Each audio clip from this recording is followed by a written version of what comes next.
I'm Rob Skinner, and this is the Rob Skinner Podcast. Today I'm talking to Mark and Annie McCune. Mark and Annie have planted churches in Boise, Idaho, Spokane, Washington, and have led ministries in Colorado, Los Angeles, Seattle, and Salt Lake City. They recently retired from secular jobs in education and have gone to Eastern Europe to do missionary work with ReviveEE. Listen as they share about their career, retirement, and work in Eastern Europe. All this and more on the Rob Skinner Podcast.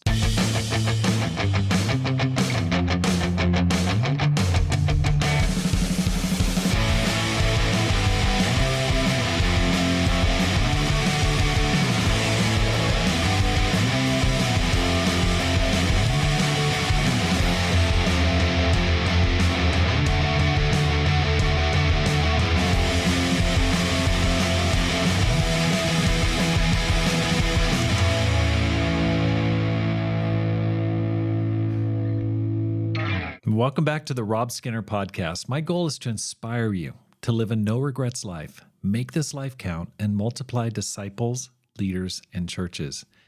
This has been such an exciting time, and Happy New Year to everybody. I know I've taken a couple weeks off here, and it's just been so awesome. On New Year's Eve, my son, James, my middle son, got engaged to a woman named Alex Lawlensack. And so we flew out to Boston, and he proposed to her in Rockport, Massachusetts, which is a town outside of Boston. And it was just fantastic. I mean, just so encouraging, something we've been praying for a long time. She's just an amazing young woman. And we got to stay with her family and appreciated their hospitality so much. But we're just still floating. I mean, we're just so excited for them. And we had all our kids out there with us, and my son-in-law, my daughter, and my older son, David. So we're happy. But I've been busy just getting the church going and getting it up and running. And so I've just taken a little pause on the podcast, but I'm back at it. And I just want to wish you all the best in 2025 here. And I hope you're having an amazing year so far, and really look forward to spending this time with you as we go forward into 2025. And I want to give you an update on what's happening in our lives. Pam and I planted the church here in Tucson, Arizona in 2012. This summer, it'll be 13 years since we moved here. We formed a team of 22 disciples, and supported by the Los Angeles and Phoenix churches, we quickly grew to 100 disciples in 2 years. Last year, we had about 11 baptisms. The church has been growing. But Pam and I have been praying and asking God for guidance on how we can continue to multiply disciples, leaders, and churches. And we sense God's calling. We feel like it's time for us to serve the kingdom elsewhere. We've let the congregation know that we'll be moving by July of this year, 2025. I'll be forming a ministry search committee to find an evangelist and women's ministry leader to take over the leadership of the church here in Tucson. So if you or someone you know might be interested in serving here, please email me at rob@robskinner.com. Also, I'd like to ask you to pray for Pam and for me for discernment, guidance, to find the best place to multiply disciples, leaders, and churches. Really appreciate that. Thank you. I appreciate your listening to the Rob Skinner Podcast. I recently got an email from somebody in Uganda, and I'm like, oh my gosh, people are listening in Uganda. I mean, just around the world. It still blows me away that people are listening from literally all over the world. And I get, emails from different places. I just go, wow, it's so encouraging. So if you feel like you're benefiting from the program, I'd like to ask you to support it with a gift, because your support enables me to multiply disciples, leaders, and churches, and inspire others to do the same through this podcast. All you need to do is just simply go to the show notes, and there's a link to support the program. Mark and Annie, welcome to the program. Hey, thank you. Thanks for having us. Yeah. I originally had you intended for October. You guys have been all over Eastern Europe since that time. We had some mishaps and different things that have happened, but thank you for your patience, and I really appreciate it. I've been looking forward to talking to you guys. Oh, yes, us too. How did you guys become Christians? So I kind of grew up going to church, and had gotten involved in just some Bible studies and things like that when I was in high school. And my friends had told me, oh, when you go to college, you're going to lose your faith. So before I left for college, I prayed, God, help me not lose my faith. Help me find a Bible study, something like that. So I In 1984, entered the freshman class at Harvard University, and I was in my dorm. And within the first week I was there, a couple brothers came by my dorm room and knocked on the dorm room and said, "Hey, do you want to come to a Bible talk? Do you want to come to a Bible study?" And I'm like, "Of course I want to come to a Bible study." So I immediately started going to Bible talk and just fell in love with all of the people there. And even though I'd been involved in some Bible studies in high school and kind of thought I was a Christian, I really never had done any deep study in the Bible. And so started more seriously studying the Bible with the disciples there. Had to work through my pride. It took me a while. But in January of 1985, I was baptized and became a Christian. So that's my story. Where are you originally from, Annie? Colorado. I grew up in Aspen, Colorado. Oh, Aspen, Colorado. Did you live next door to John Denver? Or I wasn't too far from him.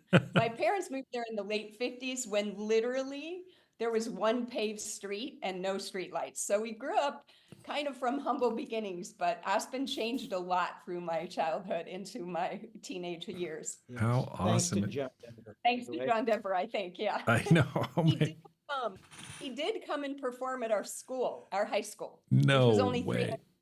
Oh Yeah. my gosh, Rocky Mountain High. I mean, that's the 70s for me right there. Oh gosh. Oh, Seriously. oh, absolutely. Seriously. Absolutely. How awesome is that? That's so cool. So Mark, how'd you become a Christian? I had this dream ever since I was a kid. I grew up in upstate New York, and ever since I was in elementary school, I wanted to live in Colorado.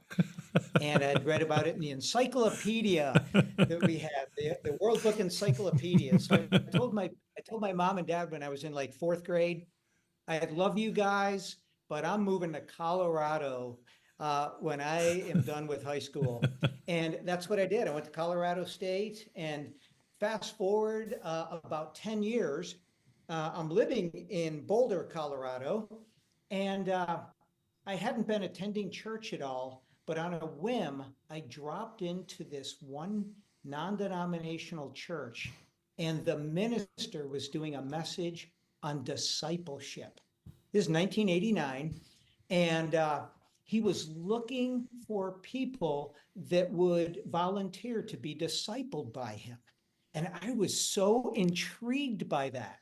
I didn't volunteer, but I went home and I couldn't stop thinking about it.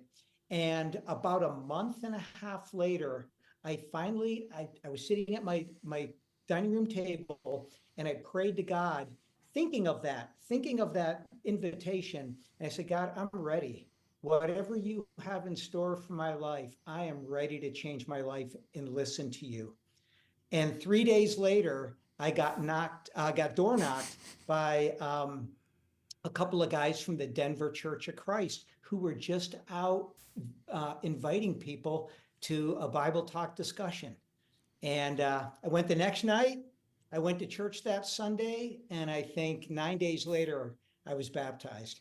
I was so ready to change my life. That's crazy. Okay, so was it the same church that you went to that those guys who knocked on your door came? Was it a different church? It was a different church. Different church. Boulder Valley. Wow. Okay, Yeah. that is totally crazy. And again, that connection with Colorado. I mean, Yeah. wow. Okay, that's really interesting.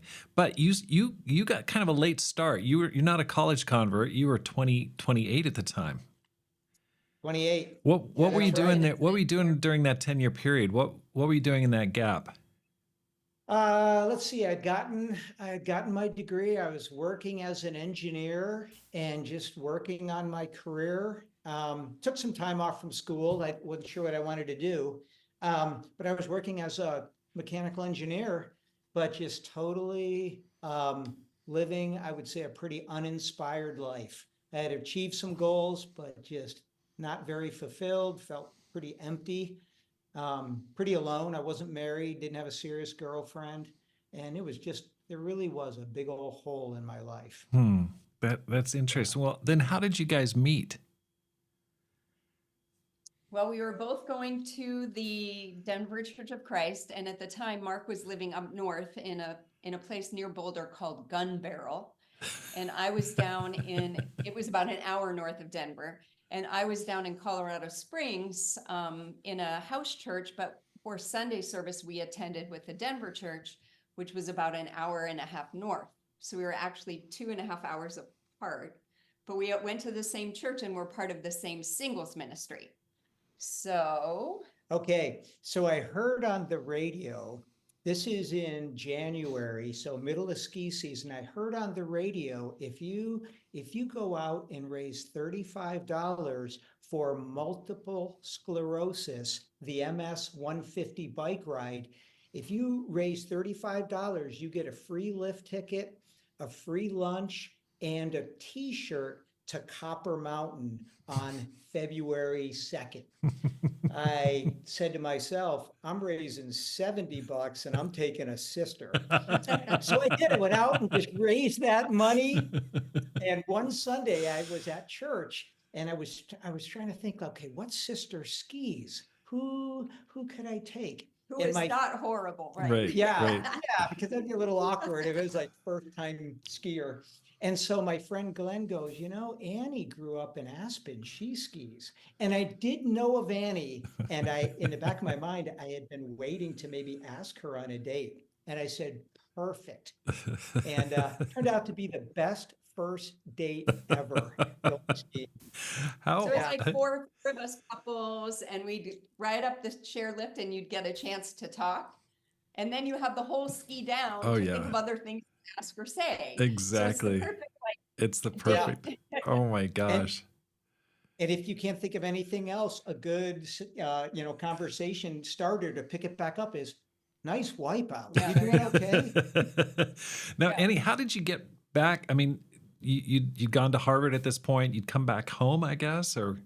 Yeah, I graduated in '88, and at the time, Preston and Sandy Shepard had been leading the Harvard campus ministry, and they were asked to move back to Denver to take over leadership of the Denver church.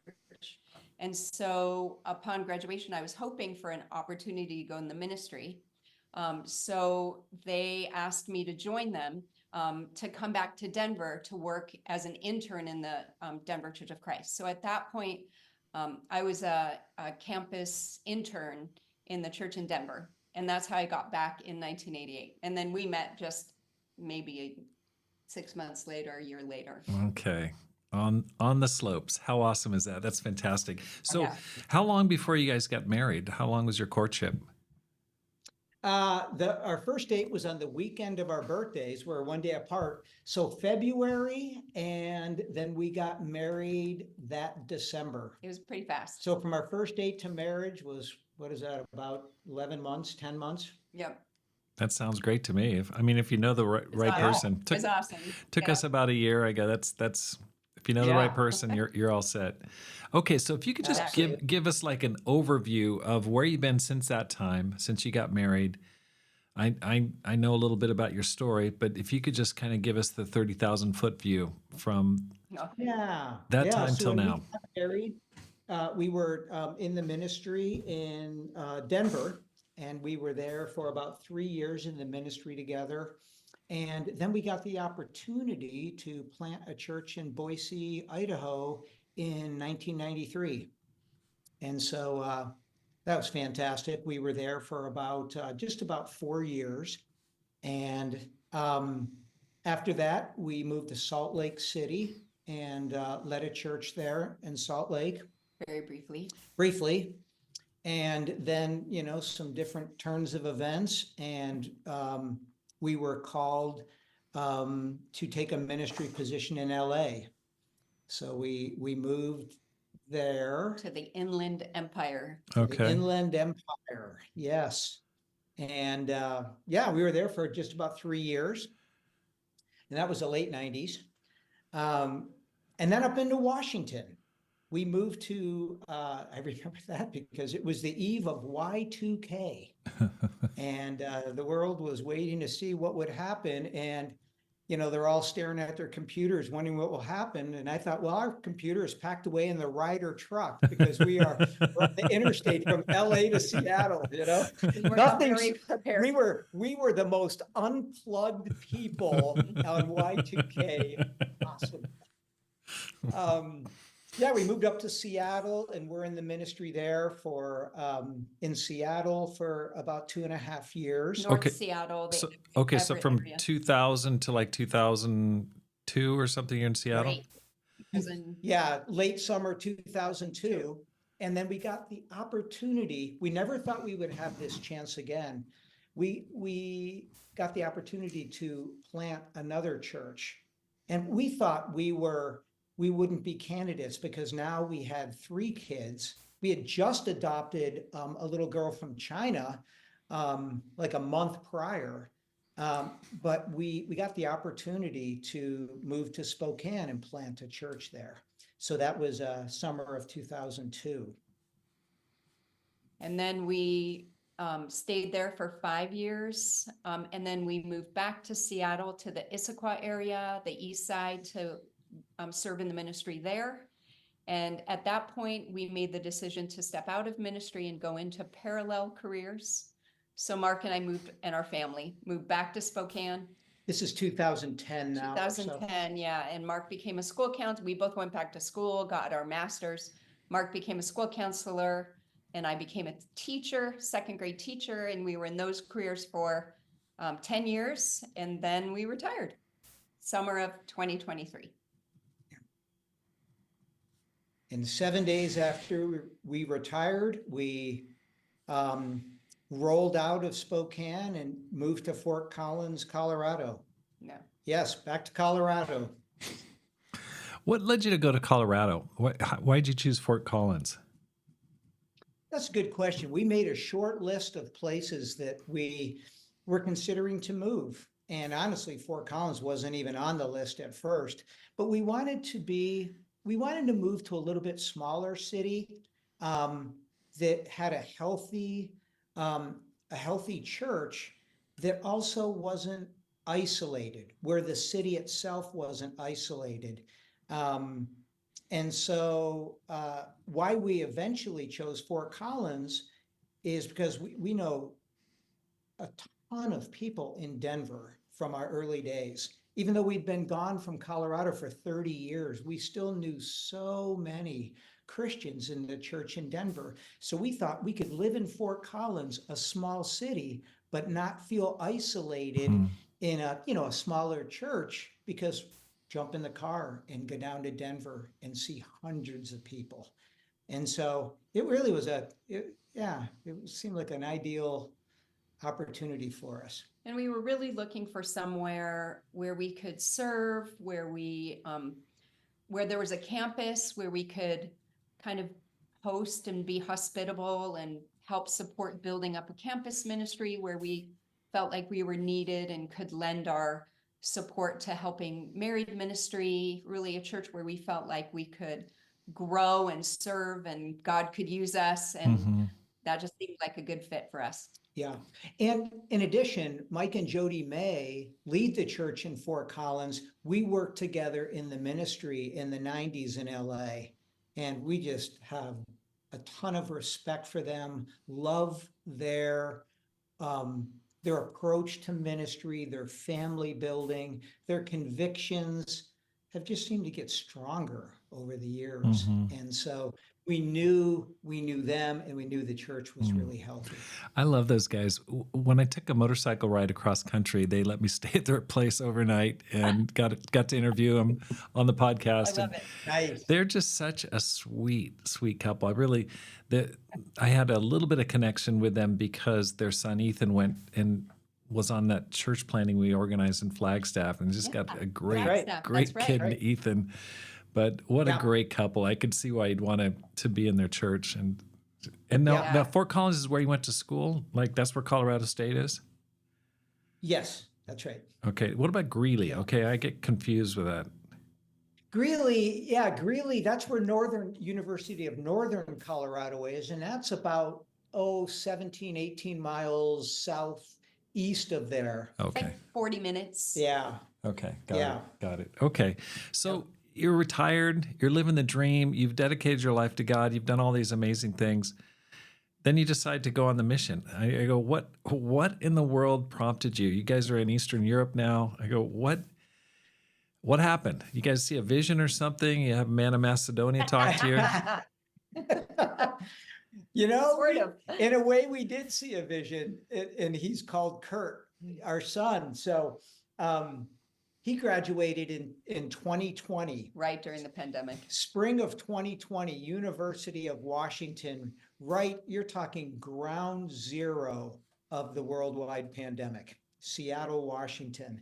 And right during that time, he had decided he was graduating with an engineering degree, but he really wanted to do something and go out and serve God and go on an adventure with God. Mhm. And so when he graduated spring of 2020 and had already signed up for this program called Revive Eastern Europe. And is a program that at the time, Sean and Lena Wooten were developing. It had not been launched yet.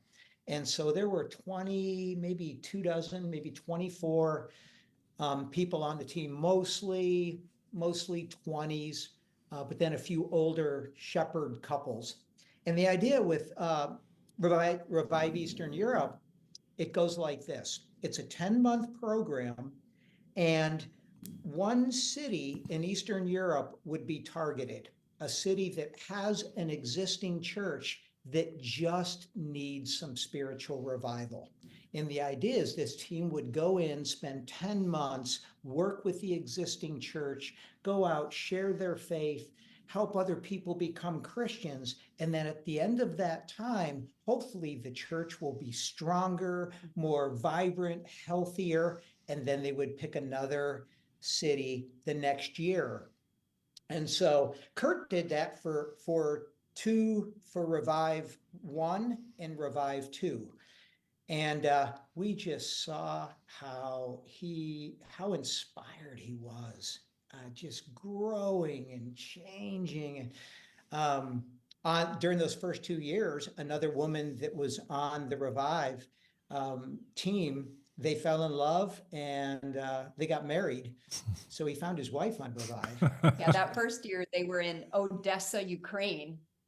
That was before the war started. So Kurt and Michaela and this whole team, they were pretty much like even kind of locked down, but they were still studying the Bible with people and out on the street sharing their faith in the cold weather and growing and praying together and serving God and serving the church.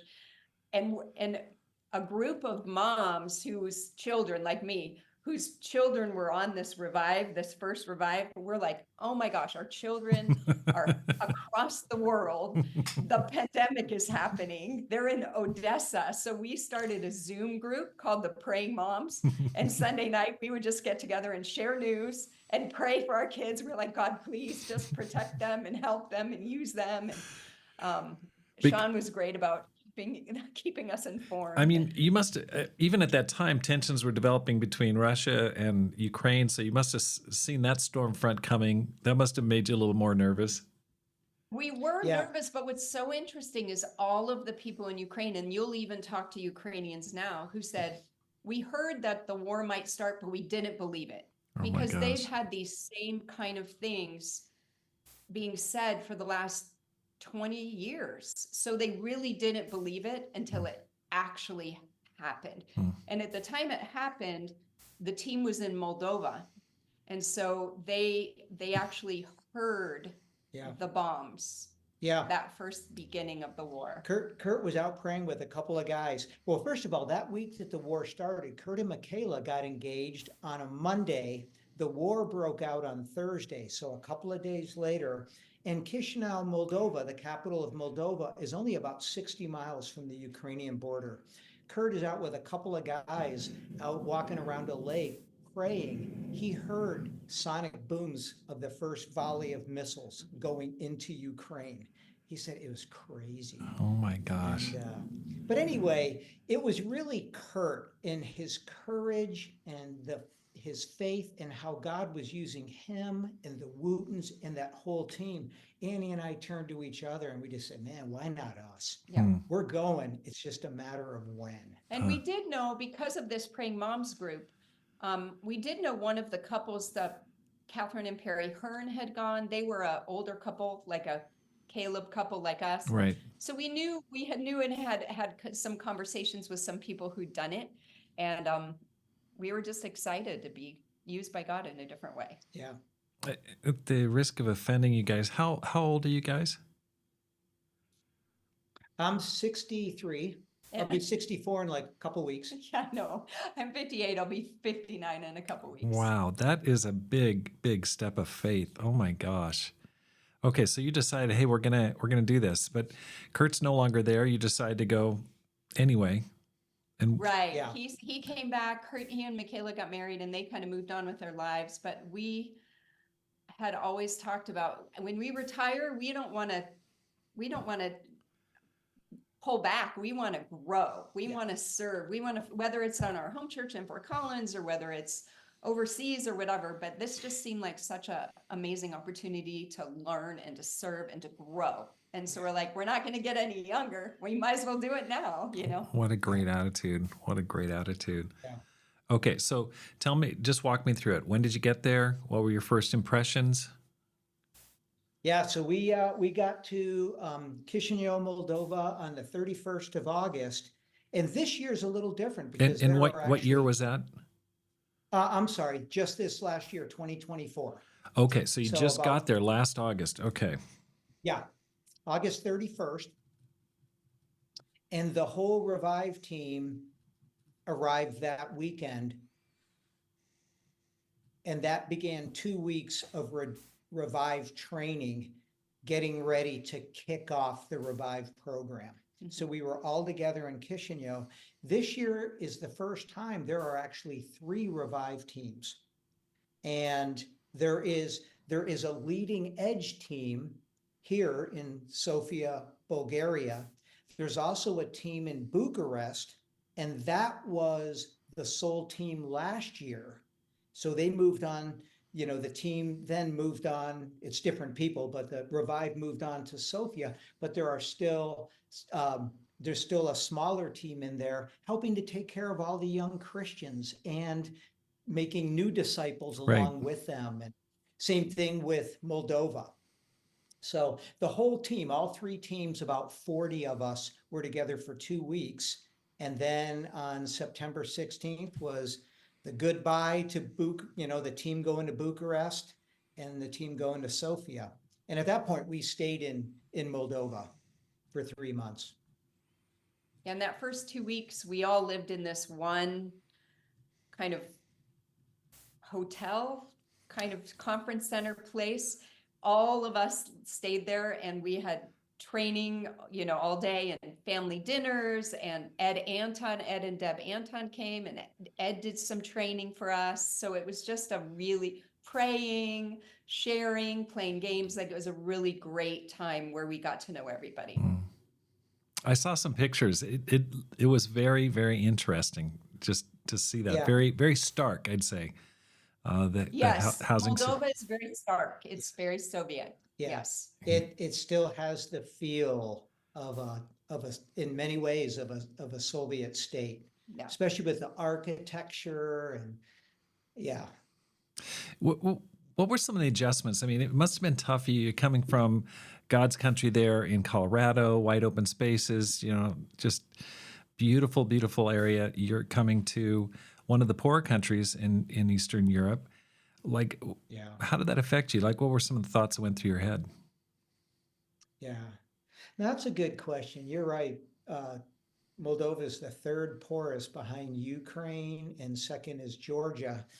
And it was a big adjustment. It's a collision of languages. I would say pretty much all of the older citizens of Chisinau speak Russian, and many of the younger people speak Romanian, and some speak English. But almost so much of what you do ministry wise is through interpreters. both Romanian and Russian. Hmm. And so that was difficult. Like if I was going to get up on a Sunday and preach, I am relying on the Russian translator, and you have to prepare set manuscripts a couple of days before you're going to speak. They need to review the transcripts to make sure that it'll translate into Russian correctly. And so just, so new for us. And just navigating, everything is by bus. The streets are very clogged, and we didn't have a car. So we would walk 2-3 hours a day just around the city, going to appointments. There are days, we look and wow, we walked 10 miles today, just around the city. So it was, just the language barrier was a little bit challenging for us. But I'll tell you what, we love the people, love the church. It's been around, 25 years? I think it is, the church there in Moldova. The church there in Moldova is about 70 disciples. Yeah. You've lived overseas too. I've never lived overseas for longer than about 6 weeks. So I think Mark and I are convinced that it's going to help our brains, because you're just trying to go to the grocery store and be like, is this milk or is it some yogurt? Is it, what is it? The really great thing is technology has come a long way. So you can use your phone for Google Translate, and it even translates the ingredients you can do yours. It's so great. There's that Google Lens. Yes. Last time, several years ago when we traveled to Lithuania, that feature wasn't on Google Translate, but you can just hold it up and scan everything. It's very helpful. You can even put the language. If you don't even know what language it is, you put it on there and it'll translate it. When we moved to Japan, Pam went shopping and she got some corn oil, and so she put it in the pan and was frying it up, and all of a sudden it started to bubble and overflow. And then she talked to one of the friends in our church. And the person said, "That's not corn oil. That's dish soap that has some corn in it." So, we had so many crazy stories like that. There's just one of many. But well, and we were trying to be hospitable. We had quite a few people from the congregation into our home. But we don't have. I'm trying to figure out how the oven works. It was great, and they were so great, and we built these really fun memories. Trying to even having conversations in Russian and explain how to play gin rummy and together, and it really bonds you. And I feel like those people just are in my heart, so much, but it is so awkward. It is. So funny story we'd been there about 2 weeks, and we bought a bag of walnuts, but they weren't completely shelled. So I'm eating walnuts I break my front tooth. And I'm not just a little. I look like the old guy on the the kid on the Mad magazine and broke a big chunk of my front upper tooth right off. So I'm like, oh great, I've got to go find a Russian dentist, So I go, and there's this, elderly dentist, and she's trying to fix my tooth, and she's communicating and trying to figure out does this hurt and everything. And I'm in the dentist chair, and I know maybe 4 or 5, Russian words at that time. And she asked me a really critical question about pain, I think. And I meant to say no, that's fine. And I just looked at her and I went, "Привет." And that means hello. And I'm like, I've been sitting in the chair for an hour, and I just blurted out hello to her. And she just shook her head. She's like, no, you don't even nice try. It is so humbling. That's awesome. Okay, so what prompted your move to go to Sofia, Bulgaria? Great questions. Yeah, so last spring, when we were getting the team together and preparing to launch, Sean asked us, he said, "Mark, are you and Annie okay? Everybody else on the team, they're going to go to a particular country and stay there for 10 months. Are you and Annie okay with going to different cities and kind of like Aquila and Priscilla spend a little time in this city and then go, over to that city. And your role would be a little bit different there. Are you okay with that? And I'm like, oh yeah. I mean, the more we can experience and Whatever we so can do did. to help. Yeah. That's why we're in a unique position out of this team of 40. So we were in Chisinau for 3 months. And then in November, we moved to Sofia, like November 22nd. And then unfortunately, the next day, we got word about a family emergency in America, and we had to fly back to Sedona, Arizona, for 10 days. There were some health issues with Annie's dad, pretty serious. So we had to go back to the US, but then we came back here like December 4th. And we'll be in Sofia until beginning of March, and then we'll go back to Moldova. For 3 months, and then we'll have one more month at the very end where we're not sure we'll be, probably either Bucharest or Sofia. Yeah. Wow. Okay. Now? Let me ask you this: How are you raising money for your trip? Is it just your retirement, or did you do additional fundraising? What's supporting you right now? We were fortunate in that we were able to rent our house. We live right by a university, and through sabbaticalhomes.com, we were able to rent our house to a university professor, which was awesome. So that is actually helping to fund the majority of our trip. And the rest of our trip, we're paying through our savings and retirement and income and things like that. But we also did do fundraising. Everybody who goes on the team helps with fundraising. And so if your own funds are already covering your expenses, you raise funds for the Eastern European participants who are unable to fund themselves, because in Eastern Europe, like if for instance, in Russia and Ukraine, and we have participants from both Russia and Ukraine, they can't raise money at all. Right. So the money that other participants raise goes to help support them coming on. How much is it costing you? Like what are your monthly expenses? Have you been able to kind of dial that in? What would it cost if a person's interested and they're going, how much would that cost for me to do that? Yeah. Sean gave a goal for every Revive member to raise $14,000 for 10 months for the full 10 months. And I say that pretty much covers our expenses. The extra trip we took back to the States wouldn't have been covered by that. And also we personally have some extra expenses in the US because we own a home and things like that. But for somebody who just wants to know the expenses actually here in Eastern Europe, that pretty much covers it. Yeah. $14,000 for 10 months. That is so cheap. It's like $1,400 a month. That's dirt cheap for from an American perspective. I mean, for our listeners overseas, totally different. But I just go, wow, that's amazingly inexpensive. Yeah. Yes. Your money goes quite a bit further in Eastern Europe. And this is Sean and Elena's 5th year of running the Revive program. So they have it pretty dialed in what it costs each person. And that also covers, we are having one trip to Greece, which we're so excited about, the first week of March. And we're going to Greece and having training there.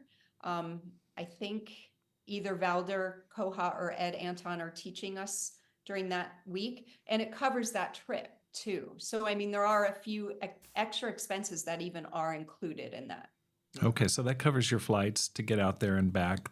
And then also like ministry travel. Food, transportation. Wow. That's really, really awesome. Yeah.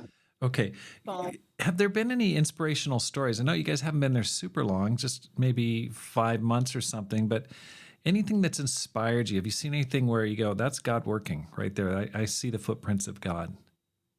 Yeah, even in the last few weeks here in Sofia, the church is pretty small. It's about 25, maybe. The actual church. I think it like 15. Actual Okay, members. it might even be a little smaller, maybe 15. Yeah. And then the Revive team. But in the last couple of weeks, 3 people have become Christians. Wow. And it's really inspiring. They all became Christians different ways. This one teen, he just turned 18 this last Sunday. This church here is 25 years old. Wow. And he is the first Kingdom kid ever baptized. Hey, man, that's awesome. That's It's great. so cool. Wow, His faith would just grew seeing these young people living out their faith. He just really saw, I can do this. yeah. Yeah, he lost his father a couple years ago in the pandemic, and his father was leading the church, and he just kind of had to grow up, Yeah. and so he became a disciple. His dad was leading the church in Sophia. Had been prior to that. Yeah. Wow. Yeah. Okay. Wow. What Yeah. a loss. Yeah, and then this other single woman, Olya, she found us on Instagram. So there you go, purely through social media, and she got baptized right before Christmas. And then this last Sunday, a single guy named Alex was baptized. He was met by 2 disciples in a bookstore. He was just perusing books, and a couple of guys just came up and struck up a conversation, asked him, what his thoughts were on God and faith in the Bible. And he started coming out to church. And so, yeah, I mean, that's all within a really short period, 3 people becoming Christians. So that's been super inspiring. I think really inspiring too is just there's most of the young people on Revive are between about 22 and 30, and it's just so inspiring to see their passion to share their faith.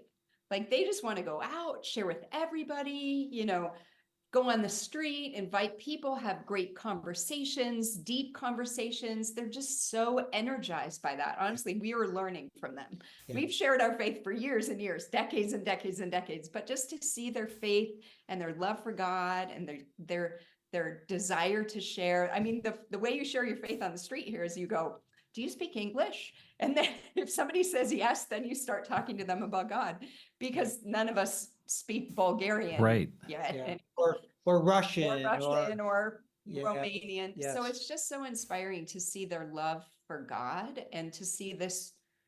You hear a lot of things about this younger generation.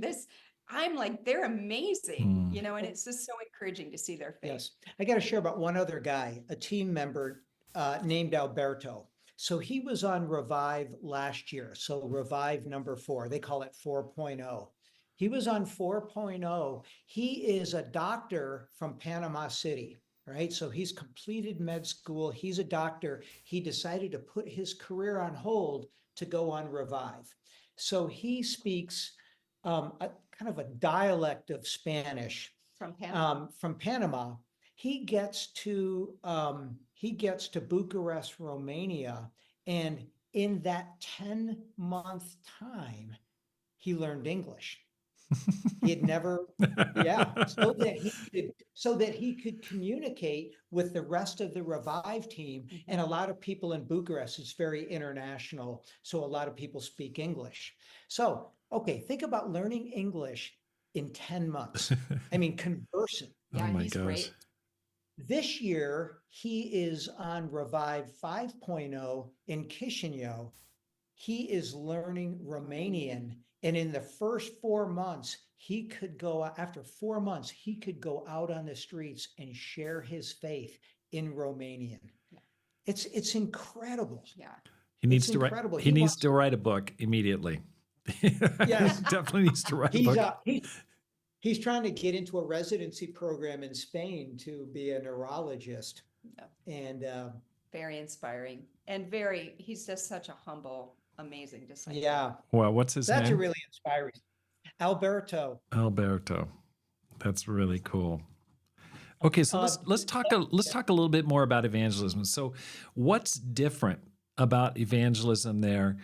Okay, you got disciples all over the world. What's different about the ReviveEE evangelism that's making it work, that's bringing baptisms in small churches? Because we've got people in small churches, lots of churches with 15 members. haven't seen a baptism in months, if not years, and even decades in some rare situations. What's happening? How are you reaching out to people, and what's working? Yeah, great question. The first thing that Sean and Lena really impress on the Revive team is we are not event driven. We are not going out and just inviting people to church. For Eastern Europeans, that's maybe not even necessarily a positive connotation. You know, you've got the Orthodox Church, which, people don't really, hear, maybe don't want to be a part of. So when they hear church, they may be immediately turned off. So Sean Elena said, you're not going out inviting people to church or church events. What we want you to do is go out and look for opportunities to share your testimony, right? And so, we might go out and, stop. If Annie and I are sharing, we might ask somebody, hey, we are just out right now talking to people about your age, younger, 20s. And we're talking to people, we wonder what faith in God looks like. What does it look like to you? And just get in that conversation. And hopefully it can come around to, are you interested in learning more about having faith in God in the Bible, right? And let's say if that person says yes, if they have time, hey, how about right now? We could look at a scripture, we could go to a coffee shop, and I could just share with you my story, and I would love to hear maybe your story, any experience that you've had with God, or anything that has formed your opinions or, your views of God. So that's what it is. You really wanting to get it in a good conversation and share your testimony with them. A lot of people here are not very churched. Like in Chisinau, probably more people are sort of atheist or agnostic. Here, more people would maybe say they're Christian because actually in Bulgaria, the Orthodox Church is written into their constitution. Now, So they maybe had. Is that the Greek Orthodox Church, Eastern Orthodox? Which Orthodox Church are we talking about? Eastern Orthodox. Okay. Yeah, Eastern Orthodox. So could be Russian Orthodox, Greek Orthodox, but it's some, I think, I don't even know if it's a Bulgarian Orthodox. Got it. That's a good question. I mean, Bulgaria borders Greece, so I'm sure there is some Greek Orthodox influence. I would say too, they just share their faith a lot. I mean, all the people who are here in Revive just share their faith a lot with a lot of people, and they don't give up. But they go out and they share their faith and they pray and they encourage each other, and then they go out and share their faith more, and then they encourage each other. And there's a lot of family building, and there's a lot of fun things that they do. And they also have all of the teams have a really strong social media presence. And making sure that on the social media, it's not just an invitation to church, but it's pictures of them doing karaoke night, and pictures of them doing Bible study, and pictures of them having fun and building family. And so when somebody comes into that, they're immediately pulled into the relationships that have been built that are warm and, hey, hugging each other and making memories together and that kind of thing. So are you guys posting every day on Instagram, you and Mark? I am not. No. Some of us people that are way more passionate about it than I am. Not every day, but occasionally. There was a long pause right there. Okay. Yes. Though I would say the most of the young missionaries definitely are. Okay. And in fact, one of the things that they found here is you can exchange. Okay, so every country has different phone numbers, like different phone services, all those kinds of things. So nobody shares their phone number with anyone because it's so complicated, because we have so many countries. So people pretty much share their Facebook or their Instagram. That's how they even communicate with each other. So it's very driven by social media, even staying in touch with people. And sometimes people don't feel as threatened. Like, hey, can I get your Instagram? Everybody's like, sure, here's my Instagram, you can follow me, and then you can communicate with them. So for a person who's maybe more introverted, a little shyer, the thought of just doing mass evangelism is a little scary. So is Sean saying, hey, you got to talk to 250 people a day? Is he like saying, holding you accountable? For those who are triggered by the word evangelism, explain what happens. Like, how does it work? That's a good question. No, Sean will emphasize more mission time. Okay. So Monday's always a day off. It's a Sabbath day. Tuesday, Wednesday, Thursday, Friday, he'll say, 4 hours of mission work.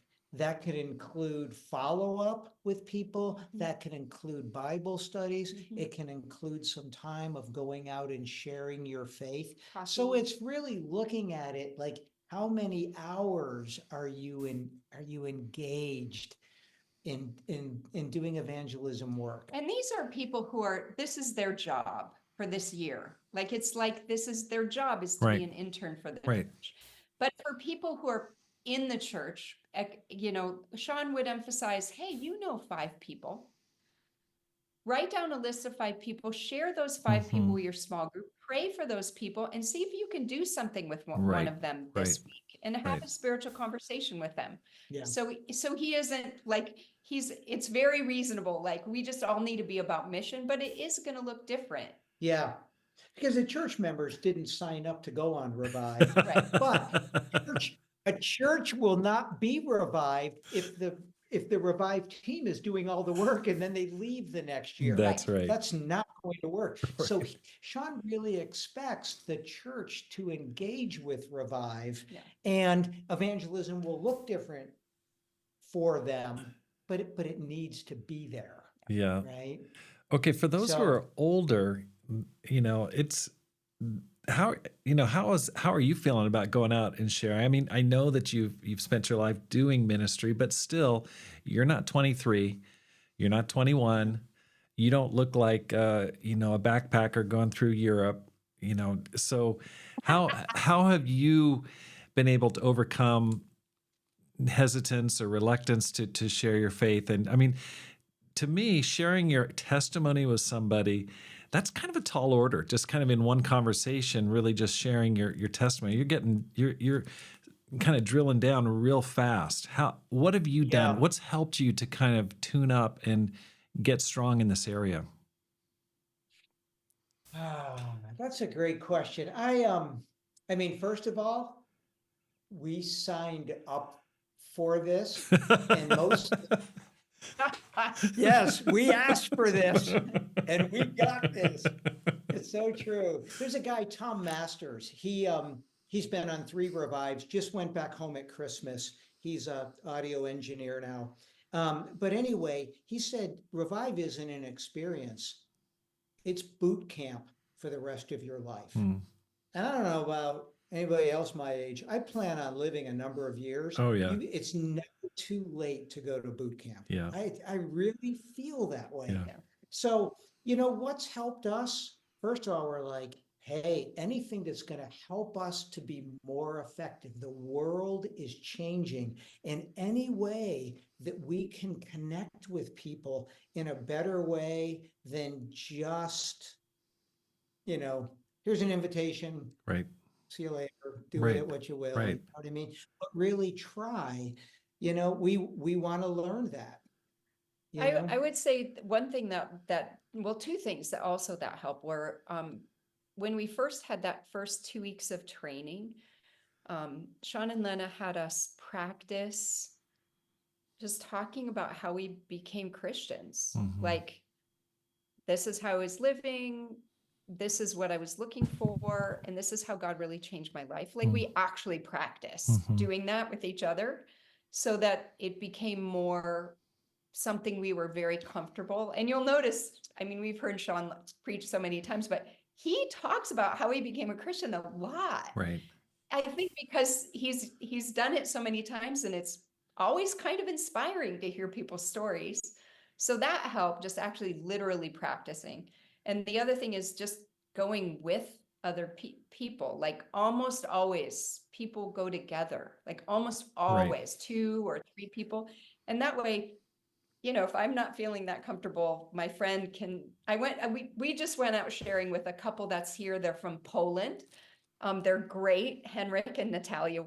And they're so fun to share with. They're about our little bit younger, but they're older. And so just hearing them share how they share, then you're like, oh, that's a great idea. I could say that.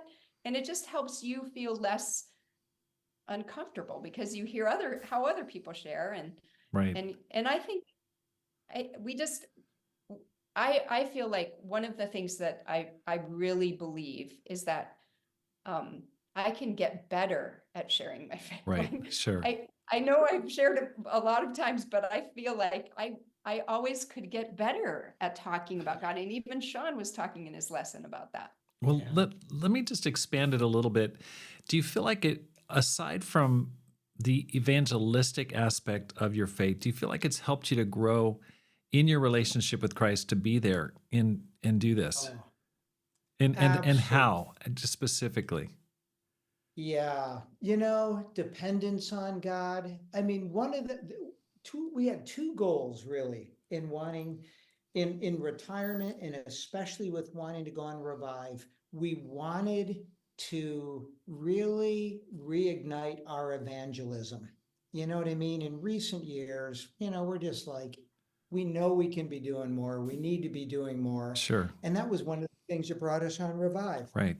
to really kind of jumpstart that and change our lives, be more evangelistic. The second thing is, we wanted to make sure as we got older that we weren't getting complacent and comfortable. Mm-hmm. And so that has really helped us in our relationship with God. It is going on Revive is not comfortable. It's Right. not comfortable for a 20-something. It's Right. really not comfortable for a 60-something. And so my new, there's a brand out of Venice Beach, California called Seek Discomfort. You can get merch. I love it. I see there's a guy on a team that's got a, Seek Discomfort water bottle, and but that phrase kind of nails it for us. I love it. We came up wanting to seek discomfort because that's where you grow. That's right. I Yeah. love that. I love that. And it drives you closer to God. We've had, yeah. Okay. So for those, when I hear you guys talking, it's inspiring. It's so encouraging and it's very attractive. How, for a person who's like, let's say, living in a first world country, they're locked in, they've got a house payment. How did you break all that down? Just decide, okay, we're going, and really get the courage up, the gumption to go, okay, we're putting our life on hold. I understand you're retired, but like, just make the decision. It's a huge one to get out of your routine and decide, okay, for a year, we're leaving the country. It's not 2 weeks. It's like everything. How'd you do it? How'd you decide it? How'd you go, okay, we're actually doing it. We're not just going to keep talking about it. We're going to do this. Yeah. Yeah. Yeah, because we had wanted, when Kurt first went, we thought, oh, we would love to do that. We thought it would be longer before we were able to, but we kept, when we retired, I mean, we were like, well, we have nothing that will hinder us from doing it. We really can do it now. And it really is kind of just biting the bullet. I mean, I really believe that most people could, if they were in somewhat good health and, have a passion. I really think most people could probably financially do it and emotionally do it. Once you get here, the great thing about Revive that I'm so grateful for is there really is it's a family. There is so much emotional, spiritual support. You're not alone. You're really not. So, and that's the beauty of Revive, is even though we're here and we're in a country that people speak Bulgarian and all the labels are in Cyrillic and I don't know what anything is, when I go to church, there's plenty of people that speak English because it is a team of people who many of whom speak, most all of whom speak English. Right. So I don't feel alone. So it really is going, we really can do this. We just have to figure out the how. Yeah. I don't know what you want to add. Yeah. And pretty much as soon as you say you're going, you start within months, you start the fundraising.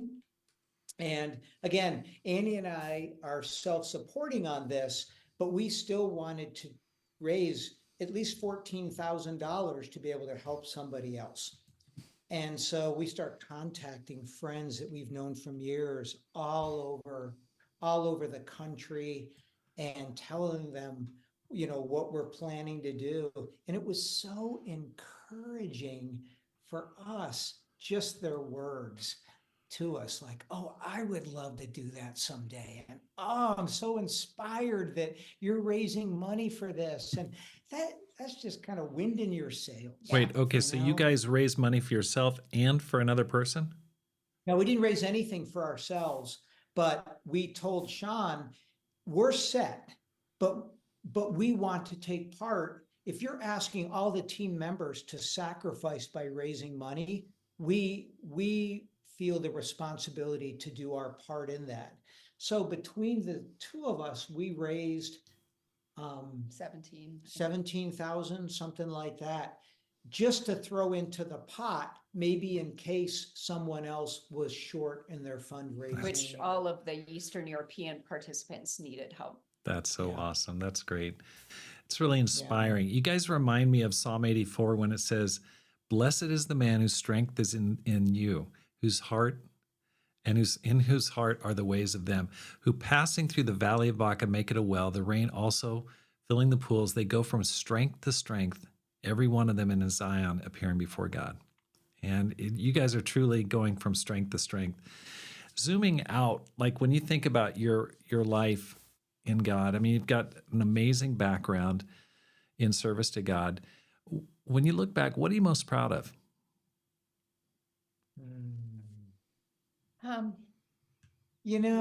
I think first of all, we're most proud of our kids. We've got 3 just incredible kids whom we love very much, who we know really love us. We just had a little family reunion in California, and the entire family was together, and just really proud of the men and the women that they have become. So that's probably our biggest pride and joy. Yeah. I'd also say that I guess I'm proud, I'm thankful that we have persevered. Yeah. We've had a lot of challenges, in our lives. As everybody does. Like like everybody does. But taking care of our parents, we've lost 3 of our 4 parents. We took my dad in when he was in late stages of Alzheimer's because my mom died very suddenly. She was his primary caregiver, and then she died. We all thought that she would outlive him, and just taking care of parents, and for my mom and dad being there both at the moment they died, So just, I don't know, just grateful, I guess, to have been a part of that and persevere through that. Maybe. Yeah, I think I'm proud of the fact that we've been able to persevere and grow in our marriage and our family through challenges, through moves, through getting out of the ministry, starting new careers, kind of learning to love new careers, still staying faithful to God, we've been around a long time. You have too, and you've seen people lose their faith. And Right. I'm kind of just proud that we're faithful. I know. And we're still I know. giving to God, I know. It's really true. You just, when you're younger, you just kind of assume it, but as you get older, it's nice to still be walking toward God. It's just kind of just plugging away. And there's a lot of days it's like, it's challenging. And so it's really inspiring. It's funny because Val Koha mentioned something in an episode. I interviewed him a few times ago, and it's impressive. You don't think about the word perseverance very much. It's kind of not a very inspiring word, but on a personal level, it really makes all the difference. And so that's great. Very, very inspiring. What advice would you give to a man or a woman who wants to make this life count? Mm. Mm. Well, I mean, the first thing I'd say is do it with God, Yeah. and that's the most basic. So most people who are probably listening to this probably have made that decision. But I can't imagine having a meaningful life without having God in it. And so being right with God and holding on to God no matter what happens, not letting circumstances or people or disappointment or discouragement or failure or anything else take away your relationship with God, with Christ, with his kingdom, and with his people. So that'd be the first thing I'd say. Yeah. I remember More specifically. I remember years ago listening to a message from John McGurk in Paris. And he said, we all have a purpose and we have a mission. And your purpose is not your mission is not your purpose. They're intertwined, but they're separate. Your purpose is to love God and prepare to be with him for eternity. Mhm. Your mission is to bring as many people along with you as you can. Yeah. And I don't know, I heard that 20 something years ago, but it just still resonates with me today, So Annie's talking about, number one, your relationship with God, which is the most important thing. But right along with it, at the end of the day, living on this earth, there's really nothing more important than also helping other people know God. Right. So I would say, like, taking up a hobby. Like several years ago, I wanted to learn how to play guitar. I know you did. You've done the same thing. I used to play some in junior high, a little bit in high school, and then life, right? This life gets in the way, and I took about a 45-plus-year-old break from playing the guitar. But I wanted to get back into it. But I thought, what can I do with this where it could actually maybe attract people to God? So I just started practicing, and I started learning spiritual songs. And I'm just going to join the worship team. Yeah. I don't want to be the leader. I just want to be the guy behind the leader playing guitar because I love it. Right. So all the songs I know are spiritual songs, Right. but it's a fun hobby, Yeah. but it's also pulling other people in, Exactly. Yeah. And, I do the same thing. Like if I want to learn how to fly fish, then I want to be able to go with others and reach out to them or, whatever. But trying to hold that lens of thinking about others and the fact that they need God, and there's times I haven't done very good at that, but we're here because we want to Do better. do better. Yeah. Well, thank you for your faithfulness. And I'm inspired by your desire to keep growing in retirement and over your entire life, because it's not easy. There are many who fall by the wayside, and it's unfortunate, but I commend you guys, and I'm inspired by it, and I want to imitate that same spirit of making this life count at any age, because it's a long life. I don't want to coast into heaven. I want to be going in strong. So that's fantastic. Thank you so much for your time. Yeah, thank you so Absolutely. much. Yes, We've thoroughly enjoyed it. We're honored. Yes. We love you guys. We love you and Pam and your family. Love you both. Thanks for listening. Here's how you can help support the program. First, let your friends know about the podcast. Just share it with people. Let people know, hey, I really like this podcast. It's really easy to find old episodes. Just type in Rob Skinner podcast and then the person you're looking for on Google, and it'll pop right up. I mean, it's super easy to index past episodes. So if you're going, hey, what about that episode with Mike May? Just type in Rob Skinner podcast, Mike May, and boom, it'll pop up, or whatever you're looking for. Secondly, read and review one of my books, either How to Plant and Grow a Church or Courage, How to Make This Life Count. You can find those on Amazon.com.